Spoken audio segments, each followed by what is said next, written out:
Magandang umaga po sa inyong lahat, lalo na sa aking mga kabarya at kapwa-kolektor, sa mga senior citizen at mga silent viewer, maging sa mga kaibigan natin dyan. Magandang araw po. Ngayon po ay araw ng panganganak ni Mina, ang aking rabbit.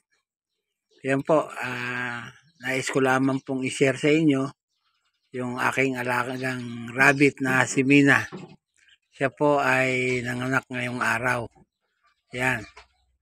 Medyo mabagsik pero pag nahimas, mabait na. Yan. Tingnan po.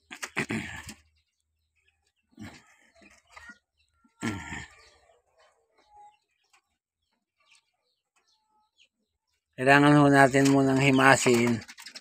Yan. Para makita natin. Tapos titignan natin yung kanyang mga anak. Yan po. Yan, tignan natin. Kung ilan yung kanyang anak. Yan. Isa, dalawa, tatlo, apat, lima. Lima ang kanyang naging anak. Ayan po. Magaling manganak si Mina. Ang kainaman po niyan, hindi po nangangagat itong si Mina. Yan. Kalimitan po kasi sa mga rabbit, nangangagat kapag nakapanganak. Ito pong si Mina, hindi nangangagat. Yan. 5 po ang naging anak. Yan. Ito 2, tapos yung 3.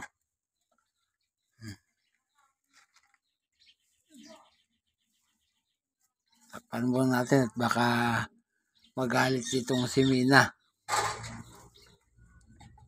Yan, mabait naman po. Tingnan nyo. Mabait.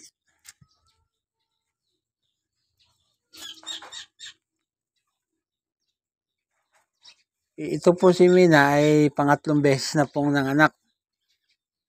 At ngayon ay kapapanganak niya uli. Nag-deliver siya ng 5 bagong kids. Yan po. Pakagaling na inahin.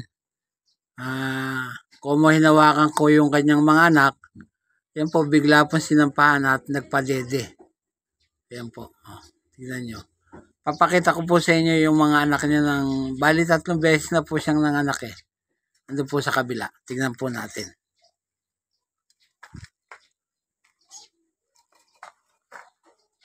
Ito po yung unang anak niya, malalaki na. Ayan. Nanganak po siya noong 11/23/23. Ayan. Yan po yung mga anak niya, 5 din. Pero malalaki na po. Yan. Tapos po, yung pangalawang anak niya, ayan, yun na po. Ayan. Nanganak naman po siya noong February 29, 24. Ayan po. 5 po yung anak niya. Malalaki na rin po. Ayan o. At tapos nga po, ang panganak niya muli ay ngayon. Ayan. 5 din ang anak niya. Dito 5 din. 5 rin silang mga anak niya. 5. Nagkataon lang, puro lalaki po ito. Walang naging babae sa naging anak niya. Ayan. Dito naman, may nag-iisang babae. Itong brown. Yung pong brown na yan, nag-iisang babae. Yung 4, lalaki na naman. Ayan. Mahirap po kasing puro lalaki yung mga nagiging anak. Walang tagapagmana. Kasi po, pagka naka-6 o 7 anak na, aalisin ko na po. Kumbaga po, ikakal na po para hindi naman masayang. Kasi pag nanganak yung ganon, hindi na maganda. Ayan.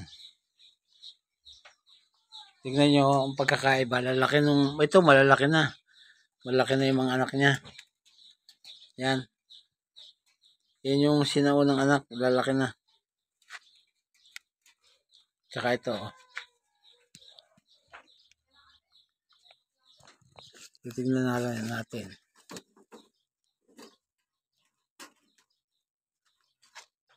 Yan.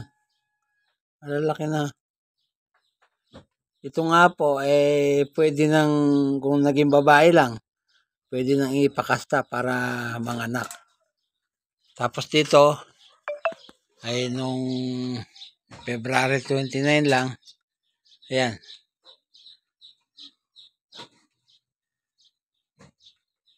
Hanggang dyan lang po ang aking vlog at salamat po sa inyong panonood.